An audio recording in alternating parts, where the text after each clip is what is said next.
Hi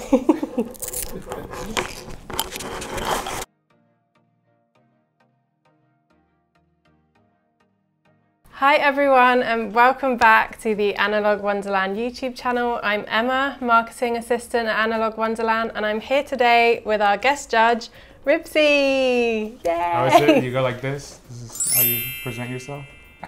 Just hands. Hey everyone. So Ribsy's here today to help us judge the WonderBox photo competition for March. So we've had entries from our WonderBox subscribers and members of our VIP Facebook group. So we'll get into that in a bit, but first I'm gonna grill Ribsy and ask him a few questions. Let's do it. So Ribsy, how are you? I'm doing great. Just trying to stay busy, doing a lot of photography stuff. And up to the usual, YouTube, seeing people in public now, taking photos, doing good. Yeah, you are smashing out that content 24/7. It's definitely a job at this point, but it doesn't pay very well. Yeah, it's fun though, you enjoy it. Yeah, yes, definitely. There was something I was going to ask you about, sort of jumping straight into it. How do you manage being a sort of film photography influencer? I don't know if you like that title. Because you have a full-time job as well, don't you? Yeah. No, the beauty of having this like world that I've created on the internet, the beauty of it is that it's mine, which means I'm the boss of it. I get to do whatever I want with it. And that goes from like the type of things I create and what I focus on, but also like how I throttle how much I do. So sometimes I don't have as much time. I don't want to make something, I just won't, and it's fine. Being able to control all of that is great. Whereas my 9 to 5, I'm at the whim of my clients. If my clients need something, I got to get on it. So I'm not the boss there. That's a really good and healthy way to think about it though, because I think creators, or even if it's just a hobby Instagram, you can sort of feel like a slave to the app, and you have to be pushing out that content, or Instagram isn't going to show your work to your followers, and can become something that causes like a lot of anxiety to some people. Yeah. No, it definitely does. I think you just got to, I think you have to have proper intentions behind what you do. If you want to play the YouTube game, for example, then there's a specific way you have to play that game. But if you want to just create photography and like share it with your friends and whatever random people on the internet, then you can do that as well. But you can't expect one to help the other and vice versa. You gotta know what your game plan is. So not just posting because Instagram says you have to post 3 times a day, posting because you want to post. If you don't care about Instagram, then that's fine. But if you do care about Instagram or YouTube or whatever other platform, then you have to understand what is required to quote unquote succeed in those platforms. Sometimes it becomes a bit blurry, and some people might feel worse because their Instagram's not doing well. But perhaps they shouldn't be worrying about that because that's not what their aim is in the first place. Especially with the app changing all the time, and now it's favouring videos way more. And we were just talking about that with Charles, like ways that photographers are sort of combating that by putting their photos into videos and sort of adapting. But I guess it's coming back to why you started film photography in the first place, which for me was to kind of come away from the screen a bit. Exactly, yeah. That is a really good point. It's nice to get out, walk around, do photography.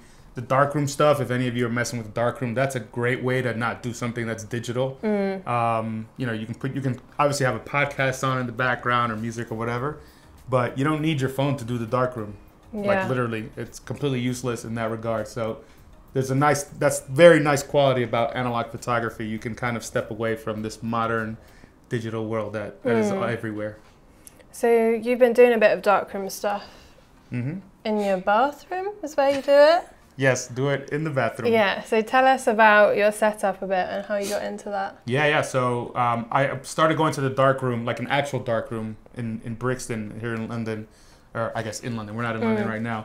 Right before the pandemic started, and then once the pandemic began, obviously everything shut down. Yeah. So I actually picked up the equipment that I needed to get started at home, and I started doing it at home. And I started with color, which really I kind of had a chip on my shoulder because the internet's great for a lot of things, but it's also bad for a lot of things. Yeah. A lot of the voices on the internet at the time were saying, doing this stuff at home is not a good idea because you need all this explicit control and there's too many variables and like you won't get good results. So I for whatever reason, I was like, that can't be true. There's got to be something I could do at home And eventually I just bought a bunch of things and jumped into it, and very quickly started to get good results and felt good about the fact that, you know, you can kind of do these things at home if you really want to, with a little bit of an investment and some creative thinking. So I started with color. That went great. And then I kind of went backwards to black and white. I feel like most people start with black and white. And that's been fun as well. But I have an enlarger. For color, I use the tank, or the drum as they call it. It's just a big dev tank, and you develop your prints in there, as opposed to having open trays. Because in color, you need darkness for the paper until it's been fixed, bleach fixed. So all of that happens in this drum. With black and white, you can do it with the safe light on. Yeah. So I have trays for that, which is great because you can watch the developing process. That never gets old. If you've never seen that in person, that's probably the reason you should go to the darkroom, because you get to watch that. So yeah, I do it in my bathroom. I think the only thing that I probably need is better ventilation, because there are no windows in my darkroom. But I've put in a bunch of safeguards, at least what I think are safeguards, to limit my exposure to chemicals. I basically don't do much open air stuff unless obviously black and white. I don't do too much black and white printing anyways. So, you know, I could improve upon that. But yeah, I've got everything I need, and I feel like I've been getting pretty decent results. Yeah, that's interesting you start with colour, because when I started at university, it was only black and white, and when we would even mention colour, it was like, that's too difficult, like you need different chemistries, it's too toxic with health and safety. But I mean, there is truth in that to an extent. Sure. Definitely not taking like the internet's word as Bible and just starting with what you're going to enjoy most. I've made a bunch of content about that specifically because it was one of those things where the content that I'm making is what I would have wanted to see when I started. Yeah. And it wasn't really there.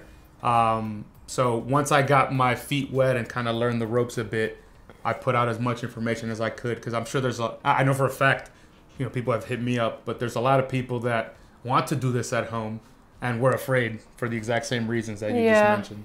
And it's refreshing to see like a young new person come on the scene with doing this sort of stuff online, because a lot of the videos you can find are quite old school or like shot on like some digital camera, like the first one that was ever introduced when like YouTube came about. So it's harder to learn in that way. But seeing like creators like you, or even going to workshops like you said, now that lockdown is over, thank God, like is a really good way to get into it. For sure. And you've done other things like in person. You're often on Photowalks and that sort of thing. There's a lot happening right now. A lot of cool groups are finally kind of out there and trying to interact with people as much as possible. So here in London specifically, London Camera Project is one of the big groups. Analog Meetups is another one. I've met a lot of my photography friends who are now just friends, you know, via those groups. And it's great. It's just an excuse to get outside with your camera. If you shoot on those walks, great. But if you don't shoot a single photo, that's also great, because you get to talk shop with your friends. And it's just a good vibe. It's a fantastic way to kind of just engage with the photography community, specifically film photography. Yeah. I often find at the end of a photo walk, I've only taken 3 or 4 photos and I've been chatting the whole time, but I come back with like feeling inspired and excited. I think especially if your photography is sort of plummeted or you're just like lacking inspiration, a photo walk is a great way to sort of give you that kick that you need. Yeah, I definitely agree. I think it's good to feed off of other people's energies. And it's just networking. Maybe you come up with a project with somebody else because of some conversation you had, or you discover some new camera that is actually a better tool for what you want to do. There's all kinds of stuff that happens during the walks. And here in the UK, there's a lot of drinking at the Photowalks as well. Yeah. Always have to hit a pub. Always end in a pub. Exactly. Always. What would you say to someone who was a bit nervous about a photo walk or hadn't been on one before but would like to? Yeah, I think there's options out there. So I recommend you first look at the options. For example, you lead a photo walk, the She Hearts Film Photowalks. If you're a bit nervous and you want to like, you know, join her group versus another one, that's definitely a good thing to do. You can kind of see who's attending these walks, what demographics. Maybe that will make you feel more comfortable choosing a group that focuses more on your demographics. There's options, and I think that's a good thing. So look at those, and then based off of that, you know, kind of there is an element of bravery and curiosity that's required.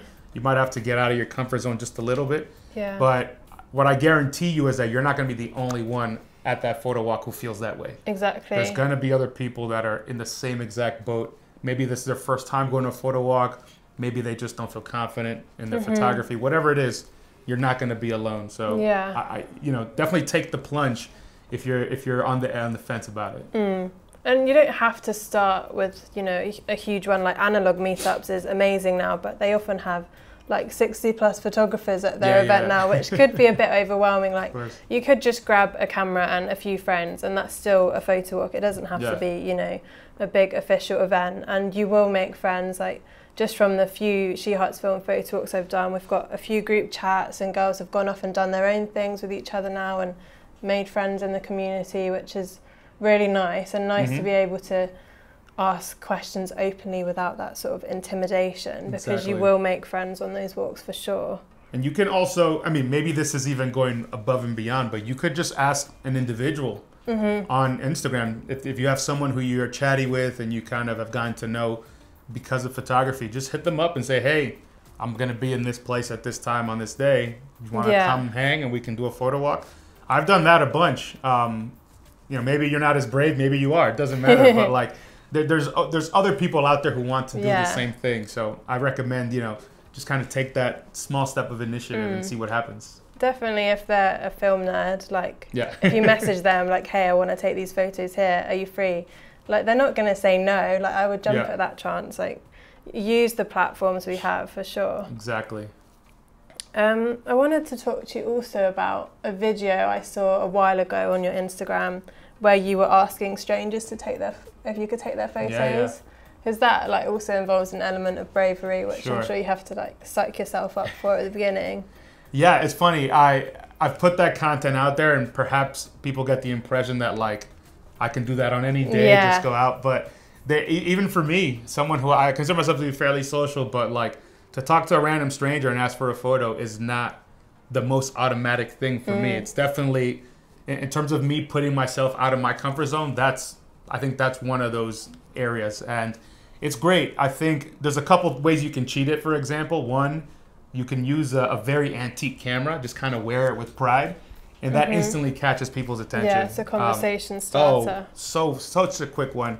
I usually, when I want to take photos of people, I use a TLR camera, because they're just so distinct, and you know, people out of curiosity would just say, who is this person? Why are they asking me for a photo? And what is this camera they have? It almost gives you a little bit of credibility, honestly. Yeah, definitely. Because you're not just, you know, taking the photo on your phone and then putting it on the internet or something. The fact that there's film and an analog, like, artistic process behind it, I think people trust you a bit more. Yeah. And I think you combine that with a bit of confidence, because I do think energy is a thing. You know, when you talk to strangers in the street, people pick up on energy. You know, I feel like humans are good at that. So you definitely should have some element of confidence. You don't have to think you're the greatest photographer in the world, but you need to feel confident in that. In that moment, you ask for a photo and you feel like you're not entitled to the photo, but like you feel like, this is a real question. Yeah. I'm asking you. This is legit. Yeah, this is a legit thing. Yeah. And if a person feels that energy, you know, more often than not, I really feel like they're gonna be like, okay, fine. If you don't give off that energy, I feel like people might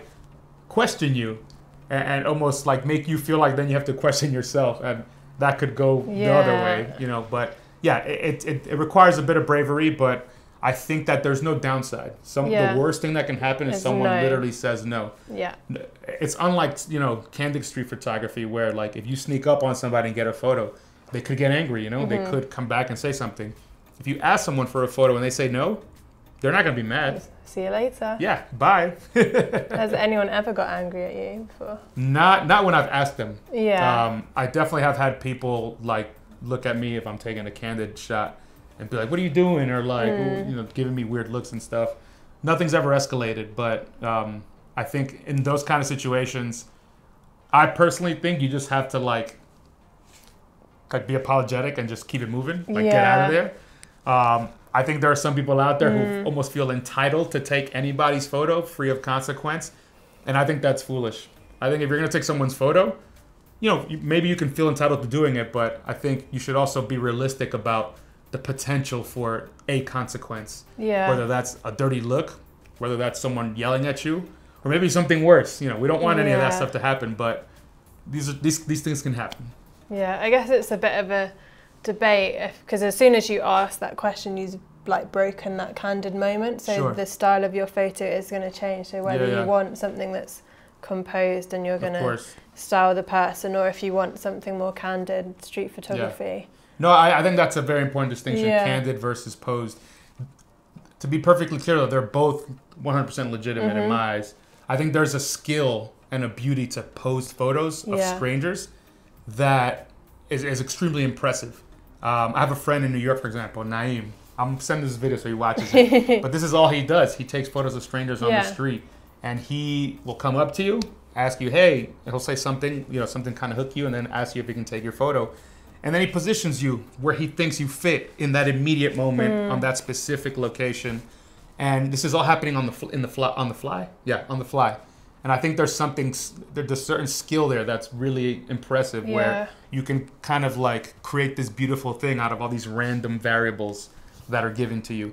Candid street photography is very similar. You have the same kind of randomness, but your control of it is much more different. You control it with composition, I guess, and with timing.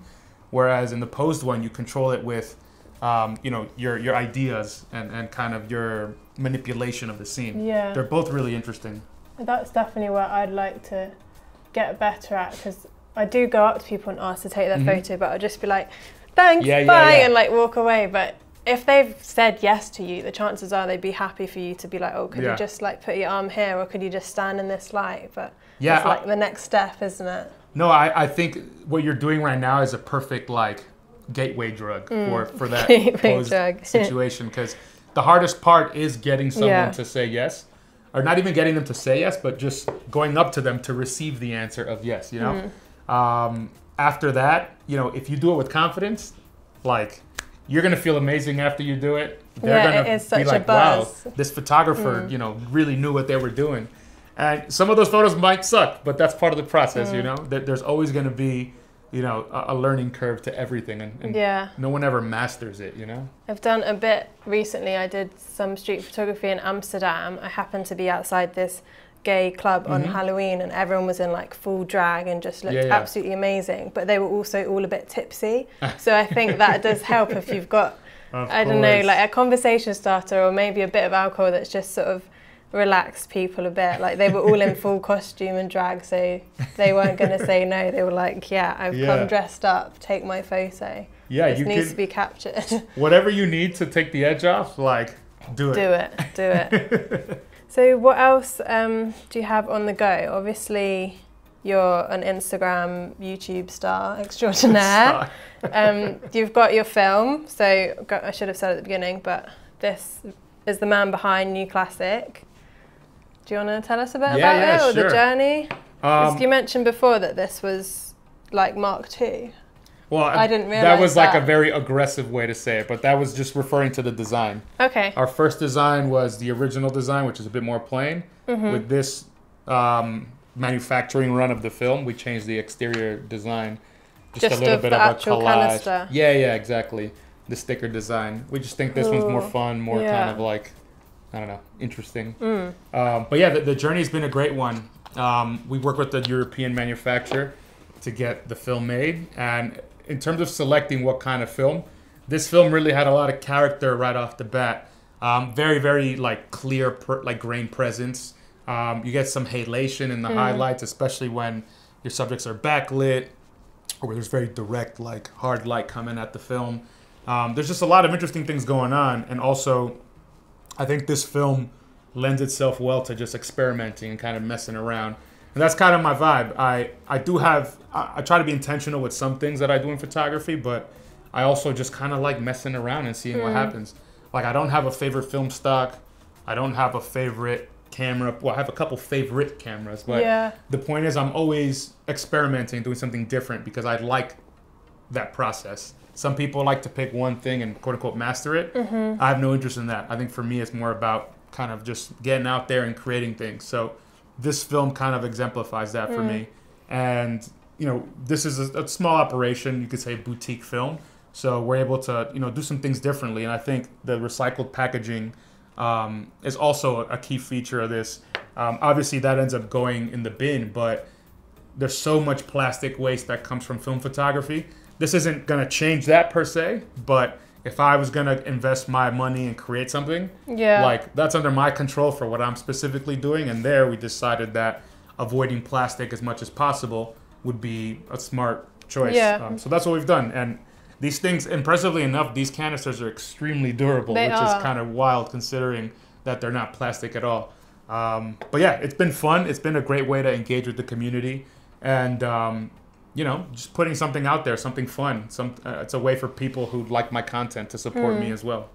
That's like refreshing to hear you talk about experimentation, because I think like people can be a bit nervous to do that. Or with me on Instagram, like I'll go through someone's feed and it will all be very similar aesthetic, very curated. But I was looking at yours today, and yeah, you've got all that experimentation. It doesn't really stay the same style like throughout, which is really refreshing to see someone like pushing the boundaries and not being afraid to try something new. Yeah, definitely. I don't know. I think part of it is I truly just like personality-wise, I'll get bored if I do the same thing. But on the other side of that, I think there's a lot of value in always trying to learn something, or you know, always like putting yourself in a new situation where you can kind of take something new and see what happens. So you said before, like this is a boutique film. Obviously, it's like you behind it, and we've seen the sad news today about Street Candy and the price of their film stock going up so much that they're not able to continue. Do you have any like worries about that, or anything you're doing to, you know, make sure that doesn't happen? Yeah, no, I saw that news and that was definitely a bit disheartening. Film is a business just like anything else, so you know, you're kind of at the mercy of market dynamics. Yeah, I think once you get to certain volumes, perhaps you can sidestep some of these things, but there's just a reality. Fortunately, I think the consumer base for film is aware of a lot of these dynamics. So I think that helps kind of soften the blow. Yeah. Because if prices go up, you're not necessarily going to blame anybody. You can see how current events and just kind of the shift and how the world works is all related here. So I think the film photography base at least seems to be quite informed, which definitely helps. But so far, I'm not discouraged. And you know, we're looking to do other things with New Classic as well that aren't just this black and white film. And you know, there's definitely different costs involved there. So while it's disheartening, I'm still pretty motivated, and you know, I really feel like there's a lot more that we can do, especially with the success of this. You know, the money that's been made here has gone right back into it. I think this on its own is something that I really want to see how big we can make it and how far we can scale. Yeah, I mean, that would be a good point to talk about as well, because when I posted the YouTube review we did of this film on our Facebook group, there was a bit of a debate in the comments, because obviously, like, you've been open about it. It's not a new emotion. No, definitely not. And you wouldn't, like, why would you lie about that? It's not a new emotion. We know that.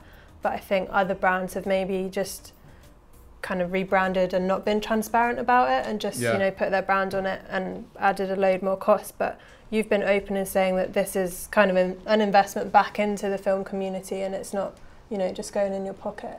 Yeah, there's a couple layers to that. I think first and foremost, buying film at these order sizes for like reselling, you know, that's a big cost. So that money's going directly to the manufacturers of these of these different films, and that's huge. They are the ones that are most important in this whole chain. So the more business they get, whether it's through their own film or through film they make for other brands, I think the better it is. You know, there's ways to price things like this where it doesn't feel like, you know, I'm just quote unquote flipping a film. And I try to add value as well, which is partially why we did the recycled containers. So I think there's right ways of doing things. You know, of course, you know, I'd love to custom make my own emulsion one day.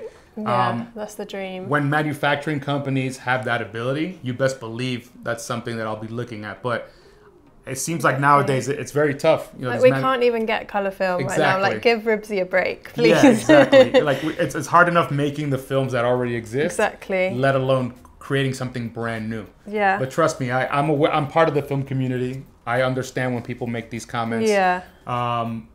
I just think that you have to start somewhere. Exactly. And with the success of this, and also I plan to be on the internet for a long time going forward, I think there's still plenty of room to take this and do something even more interesting for the community. So yeah, I'm busy scheming and trying to figure things out. But yeah, my goal here is not to just make a quick buck. It's to actually build something.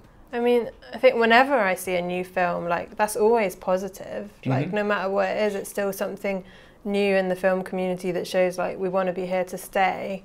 And then on the other side of things, I think people like let other people make their opinions about film. You know, try the emotion for yourself and see if you like it. You may know that it is this certain film that has this meme associated with it or this stereotype of being like that, but if you like extra grain or if you like extra contrast or whatever it is and that's your thing, like just go for it. Just go for it. There's options out there, so you know, something for everybody. Absolutely. So what are you working on right now? Like with film photography, do you have a focus? Like, is it portraiture? Are you doing street stuff? Yeah, I think there's two kind of main things I'm doing. One is kind of just the usual, like, you know, I kind of explore the world via photography. So when I travel, when I go to new places, or just like my everyday life, I try to, you know, use the camera to kind of capture that. But something more targeted is I am doing a lot of portrait work nowadays. And I've been networking a lot with musicians, with artists, singers, rappers, instrumentalists, you know, just creative people. And I'm trying to focus on photographing those kind of people. I think they bring something really unique to kind of the camera as subjects. So I want to try to capture that. And then I'm also trying to develop some skills on the video side of things in terms of actually creating like interesting, you know, mini films or just interesting kind of vignettes of people performing, people doing things. So I'm trying to bring those two things together, photography and kind of creative video work. And yeah, you'll hopefully see a lot more of that on my channel as we go ahead. You've got so much going on. I don't know how you do it all. It's really impressive. Like, I think a lot of us see people like you on Instagram and just like, where did it start? Like, how did you form these relationships and how did your channel start to grow? Like, do you think there was one thing you did and it took off, or has it been a gradual? Yeah, I think for me, when I started YouTube, I started it because I had a goal of like creating a YouTube community. So literally that means growing it, you know, subscribers, people watching the videos and all of that. So I knew that I had to like do things in a way that was conducive to that goal. It wasn't like I'm just going to do photography and it's going to grow because my photography is amazing or anything like that. So knowing that, I think the key thing that I did in order to actually try to achieve that goal was just be consistent. YouTube has its own kind of requirements to grow and you have to do that consistently. So I posted a ton when I first started. I still post a decent bit, but I've scaled back slightly. But I was doing, let's say, 3 videos a week. Whoa. I was really trying to like explore a lot of the different topics within film photography and make content about it. Definitely networking a lot with people who would message me and like reach out. I was kind of quote unquote playing the YouTube game because I knew that a goal of mine was to grow on YouTube. So yeah, I think that was the key. That was kind of how YouTube became a thing. If you disregard YouTube and just think photography wise, I think the important thing for me photography wise is just to try to stay engaged with the process of photography. So that means like trying to stay inspired, trying to continue actually creating things. Sometimes you just need to like get over a hump in order to feel like you are creative again. Maybe you need to pause for a second and reassess like, oh, maybe I need to do something different in photography to like get engaged again. Those two things are separate, photography and YouTube. Obviously they're related in my case, but they are separate things. So there are things I do specifically to grow on YouTube and there's things I do specifically because I appreciate them as part of photography. So what is your process in terms of like you take your photo, you get it developed, you post it on Instagram. Does it ever evolve beyond that? Like have you got into print or exhibitions or anything like that? Is that a goal? Yeah, so I think my typical process is I do everything myself just because I like to. Also, there's a lot of money to be saved in doing things on your own. But yeah, I shoot all my own stuff and then I develop at home, no matter whether it's color, black and white, all of the above. I scan all my own stuff and I use a digital camera to scan my negatives and I convert them all with Negative Lab Pro. So that gets me the actual images. And then from there, there's a mix of things that I can do. The digital scans that I really like, those, like I mentioned to you earlier, now I'm starting to actually post on a blog as opposed to just Instagram. Instagram's great because it guarantees you some level of activity. Although that's kind of where the problem is also, where like the activity you get might be less than you think you should be getting. But it's still a great way to engage with people because there's people on Instagram. So people will comment, look at your stuff like that. But separate from that, I've been posting stuff on my personal blog. And the beauty of that is I post more photos. I post things that I like. There's no expectation of anybody looking at my blog. So the motivation is completely different. And that takes away any of these external kind of pressures. So I just post what I think is cool that I've created on there. And sometimes I put a little commentary and stuff. And then for the photos that I really love, I'll print those. Do darkroom printing at home, as we mentioned. And I only do that for a very specific amount of photos just because darkroom printing takes a lot of work. Yeah. So I can't do it for everything. And sometimes I'll print small, sometimes I'll print bigger. You know, it's just kind of how I feel. But beyond that, I've been thinking about how else to kind of put stuff out there in a way that like has more. Well, I mean, like the same stuff that I'm creating, but just like a new way of putting it out there. So as you mentioned, like gallery, a book, or you know, whatever it is. I'm in no rush for that, and I think most people should like try not to be in a rush, because I think a lot of people feel this pressure that they have to do this that. person's doing this, like let me get on that. And, you don't have to do anything. If you want to do that, that's fine, because then you can sit down and kind of game plan. But it's unfair to have this pressure without actually like having some sort of a plan. If you have no idea where to start, then you know, don't focus on the fact that you have to do this thing, but maybe break it down and try to figure out, well, what would even be relevant? So that's kind of what I'm thinking. It's like, what would even be relevant for me to put out there in some sort of a physical, public way? So as I mentioned with my kind of recent photography journey, perhaps after a year or two of doing this, maybe I'll have something where I feel like, okay, I think I want to put this together as a package and then, you know, put it out there. Yeah. And, you know, it's a step-by-step thing. You can't focus on just the very end if you haven't, like, done any of the stuff before that. Because then you're just going to go nuts. Yeah. Or at least I think that's what's going to happen. You sound, like, very grounded and, like, you've got a really healthy balance with social media and that sort of stuff, which is really good. I mean, the same ideas that everybody gets flow through my head as well. But I've been cognizant of those feelings and thoughts. And, I think I just... Like at this point, I've come to good grips with them, and fortunately for me, like the things that I've been doing have had some like minimum level of success, so that's reassuring and feels good. But no matter who you are, you're gonna have these kind of thoughts in your head, and it's healthy to try to figure it out. And if you can't do it on your own, talk to other people, because I guarantee you, so many people are having these kind of thoughts. So whether you're hearing it from me here or anybody else, talking about it is definitely helpful. But yeah, just like people, the internet's mean, the internet's tough, and you can very quickly, you know, put all this extra weight on yourself. Yeah. And that's not fair to yourself, you know? Yeah, 100%. To end on, anything for the film community that you'd like to see? We talk a lot about representation, like She Hearts Film has been a big goal of mine, and seeing more female photographers in the community. Is there any sort of goals or wishes or just things you'd like to see from film coming up? Yeah, I love that there's all these things that are going on that are very intentional. So a lot of different leaders and kind of players in the film photography space have reckoned with this problem of representation and have chosen to do direct, impactful things to, you know, move in the right direction. So I want to see that continue. I know like Wonderland does a lot of that. A lot of other players do a lot of those things. And I think without direct, impactful action, nothing's going to happen. Like letting things kind of be and letting things organically happen. Like we haven't seen it work. Yeah, so I think it's slow. It's at best, I feel like it's slow, you know, if that. So I think for those of you who aren't doing these things, but, you know, support them at least like on an idea basis, you know, just you can continue to contribute, like whether it's by viewing these things or sharing them or commenting. All those small things help, because we live in this world where interactions are the kind of the currency that helps these things grow and like be seen. So, you know, you don't have to be the person yourself that's out here sourcing all these actions and kind of creating these things. You can just be a consumer of them. Exactly. Engage with them and lend your attention and your time to it, because I think that helps people who are putting these things together see the value of their work.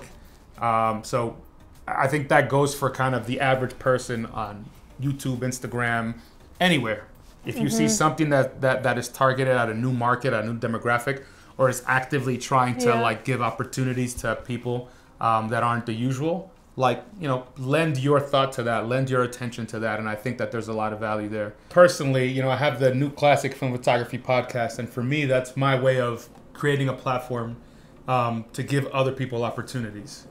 So giving people opportunities is very important because there's a lot of great people out there who are doing great things in film photography, but aren't necessarily getting the attention that they deserve from some of the other platforms that exist. So now that I have my own platform, I can use that to give them, you know, that opportunity to talk directly to the people. And yeah, I think that kind of effort is clearly very intentional. And for example, when I first started it, the first, let's say 12 episodes or something like that, over half of the people on those episodes were women. And that was an intentional choice that I made because, you know, I wanted this podcast to be one that was very inclusive. So it's not about excluding people who are not women, for example. It's about giving opportunities to those who were part of that group. This is all about giving people opportunities. It's not about excluding or kind of taking anything away from anybody. Yeah. I think it's really great what you're doing, and it's important within film and within the world in general that, you know, these hobbies reflect the actual society that we live in. Exactly. You know, not everyone is a white male. So we want podcasts and, you know, other platforms to showcase other people in film because they do exist. They're just not represented in the way that they should be. Exactly. And I think for, you know, a young person of colour coming up in film to see someone like you doing so well, you know, that's great, and that's going to excite them and think, oh, I could actually do that. Whereas if you don't have those role models, you're not, you know, going to strive in the same way. So yeah, agreed. Brilliant what you're doing, and check out Ribsy's podcast. It's called New Classic, named after his lovely film. Well, the film's named after the podcast. The other way around. Yeah, okay. Yeah. Podcast came first. Brilliant, brilliant. Although I guess it was all part of a master plan. I don't know. It all happened at the same time. Okay, so, I did have a few questions from people on Instagram. Should I just see what they've asked you? I'm really curious. There's always all kinds of random things that pop up. How to shoot with the UK sun? What UK sun? Yeah, I think that's the joke there. Everybody says the weather's never great. You know, I think the one thing that would be smart is to don't use film that is on either end of the spectrum. So very low ISO or very high ISO. So I think what happens in the UK often is you have sunshine for an hour, then it starts to snow, and then it's dark, and then it's partly cloudy. If you got something right in the middle, you can shoot all of the above conditions without much of a problem. And another question was, what film release are you most excited about at the moment? Kodak Gold in 120 for me. So you actually had a go at shooting that, didn't you? Yeah, I shot some Kodak Gold. I was part of the beta testers, and that was awesome. I was so pleased with how the film looked, and it has more saturation than Portra. All of the above to me is just a better deal. The price is better. I prefer the colors, and it's got this beautiful grain on it that I just really love how it looks. That's very exciting, especially for 120, because I do a lot of portraits and I like to use my medium for my camera. But I think the thing I'm most excited about is the ADOX Color Mission 200 film. Yes. You know, that's another brand new film. I shot a bunch of that recently, and I just put out a video actually on YouTube, so go watch it. Link above somewhere. You know. But that film, I just love the look. The colors look great. Also has a very interesting, beautiful grain to it, and theoretically, this is the beginning of, you know, a massive effort by ADOX to create color film. They're investing a lot of money and a lot of time and energy into the actual manufacturing process. So having new people making color film is very, very important. Yeah, so positive. It was similar with your film, like there's a mission behind it, so you're not just buying the film, you're supporting a project and a bigger goal. So if you can get your hands on any, definitely grab some. Definitely recommend you get some of that ADOX stuff. Awesome. So thanks so much for coming on, Ribsy. It was a really good chat. We're going to get into the judging now. So Ribsy's picked 7 or 8 special mentions, 1 grand winner, and of course we have the lucky dip winner that we selected randomly, and you will be getting your hands on a Analog Wonderland gift voucher to buy more of New Classics. So nice. Enjoy. We are back, guys. Ribsy is about to start the judging. He's picked, I think, 7 or 8 special mentions, How did you find the process, Ribsy? It was tough. There's a lot to look at and very diverse kind of selection of images. Yeah, so. we don't put a theme or anything. It's just sort of shoot and go wild. So it's cool though. There's people doing all kinds of stuff. Yeah. Like you might as well see it all. Mm-hmm. So the first one we have is by Neil Seeger. What did you like about this photo? I mean, it's just a very interesting photo. It's clearly like they're trying to do something pretty cool and even artsy, I'd say. But there's a snake involved in the photo, which I feel like snakes in photography are always going to be interesting. Yeah. And the pose of the subject is kind of, it's also interesting. It's emulating the snake in this interesting way. It's just a very distinct photo. It was very different from everything else in there. So I give an A for creativity. Yeah, definitely. But it does creep me out a bit. It's just like the snake is too close to the neck. Fair enough. But it's really cool. I like how the curve of the snake sort of mirrors the angles on the shoulders. Yeah, yeah. It's a really cool photo. So that photo was taken on Wolfman 35. So that's one of FPP's monster Halloween films. Have you shot that film before? I haven't, no. I've actually been very curious about it, so this is the first time I've seen an image from it. And Neil says about the photo, remember that dark pics look awesome on film? Which is quite an interesting point to make, because I think we're always hungry for the light, obviously. Yeah. We need light to get good exposures, but that's actually made a really interesting, moody photo. Yeah. So what Neil likes about the film is the dark feel, but very light grain, just enough, in his humble opinion, to add a bit of grit to the image, which I agree. I think that photo, it really lends itself to that film, the sort of moody vibe of it. 100%. Next one is by Peter Angus. Yeah, this photo is just very striking. Yeah. I mean, I think the subject matter, it's a sculpture or some sort of a statue, especially down here. That's not a real person, I assume, right? It's hard to tell. Ooh, it looks like a little alien or something. Yeah, it's just it's an interesting way to showcase this artistic sculpture that's there. And the way the image was composed, it's supposed to show the power of that horse sculpture. But to add to it is the clouds behind it. It was a really beautiful way to bring it all together. Instantly, the photo is aggressive and just kind of shows you what's going on. Yeah, it's got really striking contrast between really bright white clouds and then also really moody dark areas of the image. Yeah. So that was taken on ADOC CMS 20. I don't think I've shot that film before. No, I've been curious about this one. I think the way it's described there, I think it's exactly what I've heard. I hope that with the ADOC's Colour Mission launching, that their films get a lot more love, because I think they have some really interesting, they're doing great stuff, unique black and white films that I'd love to try. So the tips for this film: be aware the dynamic range is less than other films. I exposed for the sky and used a soft shadow curve in my scanning software to recover some details in the horse. The correct developer, Adotech 5, must be used to get a good range of grey tones. I know nothing about developers. I am still using the Ilford Simplicity kit. I don't know when that will stop. Yeah, no, I think a lot of the ADOC films are made with a specific developer in mind, to get the truest qualities of the film.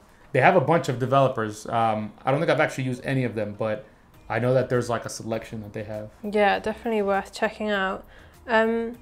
So due to the high contrast and very high resolution of this film, it is ideal for architecture and scenes with lots of detail. So not an everyday film, which I'd agree with, but it does really lend itself to that sculpture. And also, interesting thing about this photo is a 16mm lens was used. It's nice and wide. So yeah, good wide lens to get that whole huge sculpture. I wonder where that is. I wonder if that little man is part of it or just I feel like there. It has to be. Yeah. That's a really cool one though. Photo. Well done to both of you so far. Next one is our first colour image. This one is by Ryan Leroy. Ryan's name comes up quite a lot in the competition. He always does really well. So tell us about this photo, Ribsy. What did you like about this one?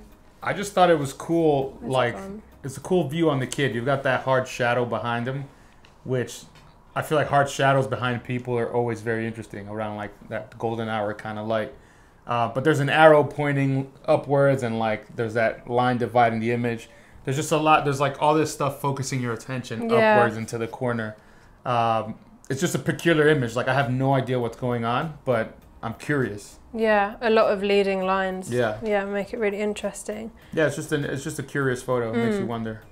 And this, I think you said you were quite surprised at what film this was taken on. This was on 800T, I guess. Yeah. We're just used to seeing neon lights and nighttime shots. Exactly, yeah. You can use 800T whenever you want. Yeah. It doesn't have to be only at night with the neon signs. Which is like, I mean, the biggest stereotype ever for that film now. But yeah, it's really cool to see it used in a different way. I think because it is a tungsten film, I always associate with indoors artificial light, and worried I'd get sort of a strange look if I was to take it outdoors, but it works really well for this photo. Yeah, agreed. Okay, so a bit of backstory to this photo. Ryan says he's been holding on to this roll for ages and had put it in to use on a night, but then the baby started kicking off and we had to go back to the hotel. This meant I had to shoot it in the daytime. Oh, so he was kind of forced to shoot it in a different situation. I was dreading the results, but actually adore the film for even daytime use. Love the red halation, it's bloody beaut. As a side note, this was actually part of my first ever batch of colour film I home developed. I've done black and white for a while, but never had the balls to do colour until recently. Adore the process, adore the emulsion, and love the results. Oh, that's lovely. Yeah, good job. Congrats on your first home developing of colour film. Oh, maybe we need to like just accidentally load cameras and take them to places that we would never shoot that film. That's a good way to do something different. Yeah, out of our comfort zone. The next one is by Heather Kidd, and I believe this was also on 800T. Hey, so these are maybe the stereotypes we might have been talking about a second ago. This one's just very clean. It is the neon lights thing that we were referring to, which wasn't a dig at it at all. No. But in this particular one, the neon sign just looks amazing. I think it's proper. It's exposed well for the sign, so you get all the detail. And because it's well exposed, the halation, it's there, but it's not like taking over the image like sometimes you see halations do. So it just looks good. Beautiful red and green and orangey colors in there. I really love the smaller reflections in the windows as well of the other street lights, and then this sort of beam of light coming across from the other side of the photo just frames it really nicely. So Heather says, what else can I say about this film that hasn't already been said? Only that this film is a lot more forgiving than people think. I shoot my cine still in a point and shoot and still get great images, so try it out. Oh, that's interesting. Must be a good point and shoot. It was a sharp photo. Yeah, I was going to say, the first time I shot cine still 800T was in a point and shoot, and the results were not good at all. Because, unless it has like a great metering system, I think it was just black completely. It came out really muddy, grainy shots, but you have to let us know what camera you were using, Heather, because it would be nicer to take around a small point and shoot if you're doing nighttime photography than like a big SLR with a tripod can be a bit of a faff, so that's really cool. The next one, I think I will recognise this photo because it was actually taken on the recent She Huts film walk in Liverpool. Oh, nice. What did you like about this one, Ribsy? I've started to really appreciate these like up view photos where you're looking up at buildings and you have like the tip of it and then the sky. It's just interesting, and it's always I feel like those photos typically look very minimalist because you have like only one section of the frame with like an actual subject and the rest is sky. I don't know, it's just cool. And sometimes you just need to take photos like this, you know? They're nice and simple, but they're still pretty cool. It's again like going into that experimentation and taking a photo you wouldn't typically shoot. I mean, you always just kind of point straight ahead. You wouldn't think to really look up, but Susie's got such an interesting shot here, and you can even see the reflection in the building of the clouds, and I think the contrast between the white and the dark clouds is really cool as well. So that was on Ilford XP2, which I really like that film. It's one of my favourites. Do you shoot that one much? Is that the one that you can develop in C41? Yeah. Yeah. I think I've used it once. I don't have much experience with it, but what I remember using it is that you get a pretty low contrast image, which is good because then you can do whatever you want to it. It's just kind of like a blank slate almost that you can play with. Apparently this is popular with wedding photographers. Like, it's just easy. Well, also you can develop everything at once. Yeah, exactly. You don't have to like mess around with, black and white developers and figure out this time and that time. Convenience is key. Yeah, I think that's why the lab like it, because they can get away with not having to process another black and white film. I've also heard though that if you do develop it in black and white chemistry, you can get a really interesting sort of sepia tones to the images. So that's worth trying out as well. So the next one is also by Susie. So Susie's doing very well in this competition. There we go. Yeah, that's one.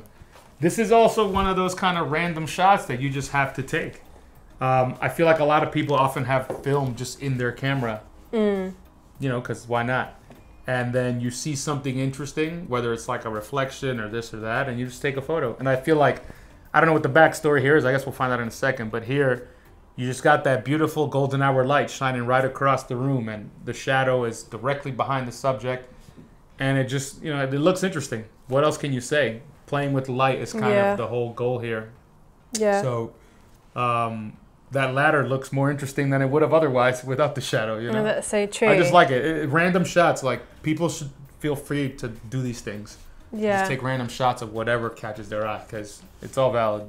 Yeah, I love how something so mundane, just a boring ladder, but with the light, the way the shadows have formed around it has made it like so interesting and an artistic photo. And you can see the shadow of the window and stuff that's behind it, or I guess in front of it, because you can't see the window in the image, but you can see the shadow, so I think it's cool.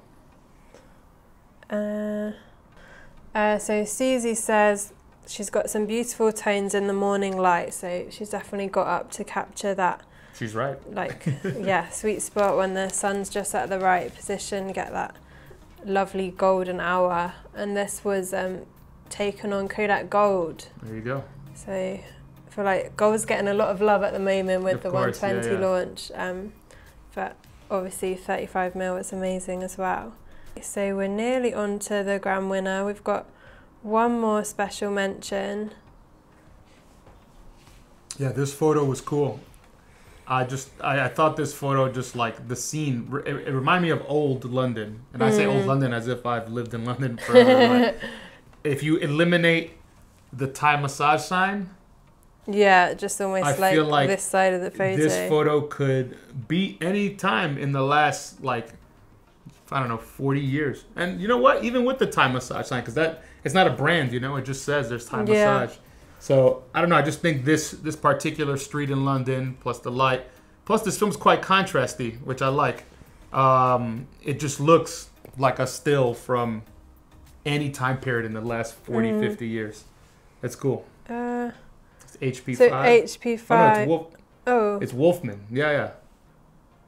So they've said Wolfman works rather like HP5 and is fun to shoot. It's got that nice texture to it, and it's definitely like a bit more on the contrasty side.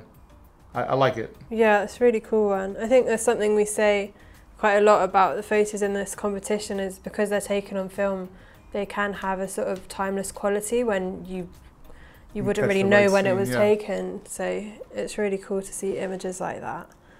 That's a cool thing about London is there's so many streets where if you catch the right moment, you might truly not know when the photo was taken. Yeah. Especially because I feel like a lot of people in London dress like as if they were like back in the day. and especially a lot of older people in London still have this kind of, back in the day swag, let's say. Yeah, definitely. So you catch one of these people on the right street where there's no like obvious, modern stuff, and you can get pretty cool results. Yeah, or on the other hand, getting like such contrast between the architecture, because you could get a really old school building and a building that was put up, in the last 5 years. So exactly.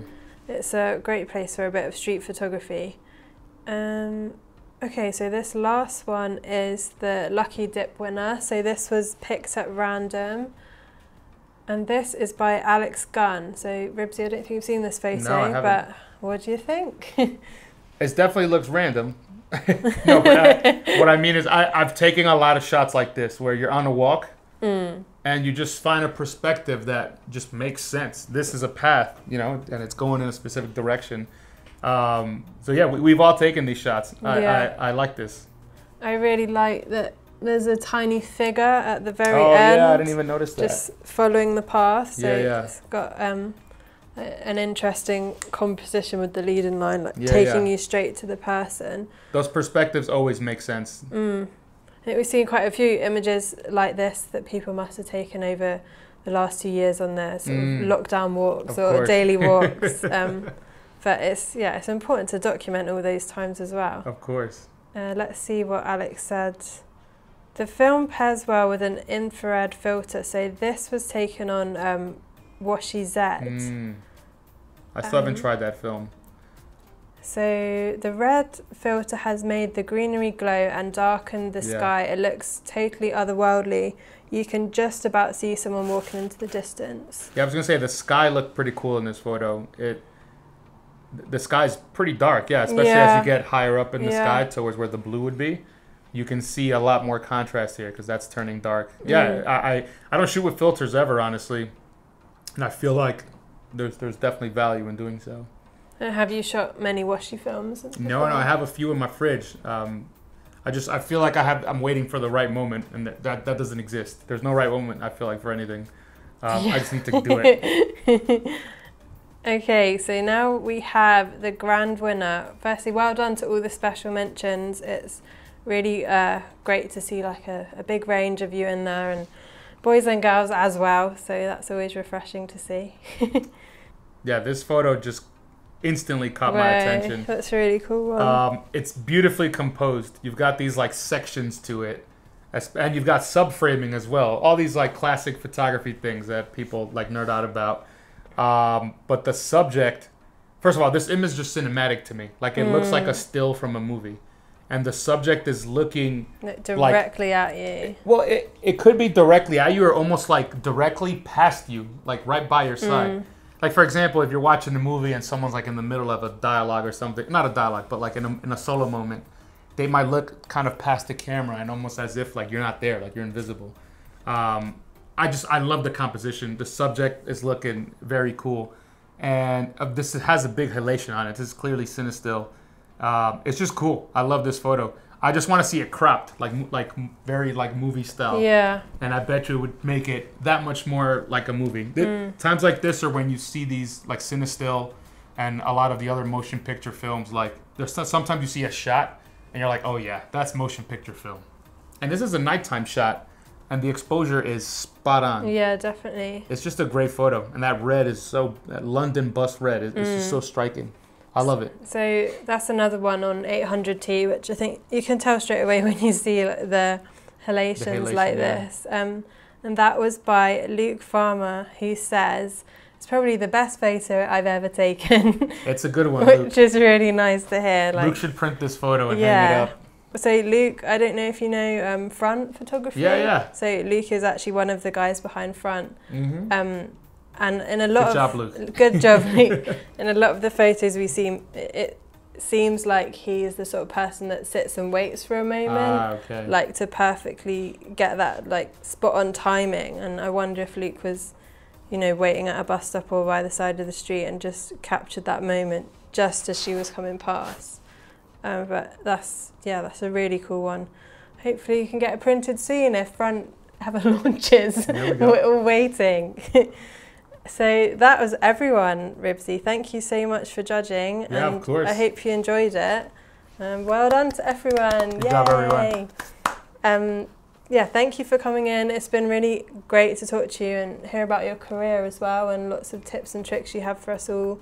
We'll put Ribsy's YouTube and podcasts and Tumblr and all the rest of it in the description, so definitely go and check that out, and we'll see you next time. Bye guys. Peace.